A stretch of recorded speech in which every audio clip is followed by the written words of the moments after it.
Hi, my name is Alex, and my essential question was how can time travel affect people? The problem with that was that time travel isn't an actual thing, and lots of people just have theories. So I ended up changing that to time dilation, which is basically how adrenaline makes you think that time slowed down, or when you're having fun, that time seems to speed up really quickly. I chose this project because I really liked just time in general and just, science fiction where you can manipulate things. My project in the end was a book. It's not very long and it's definitely not finished yet, but I'm having fun writing it.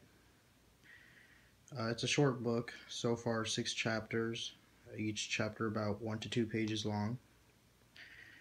And writing this book, I've definitely learned a couple things.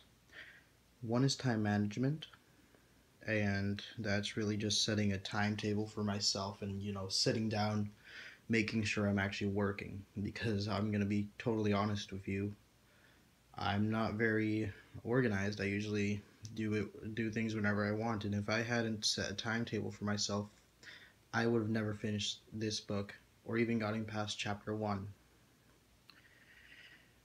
I also learned about how to write books.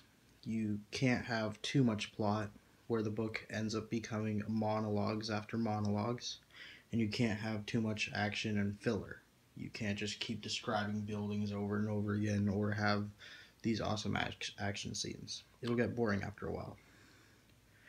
I'd say my greatest success was being able to, write this much and still make it interesting, or at least to me it seems interesting. You'd have to read it to see if it interests you.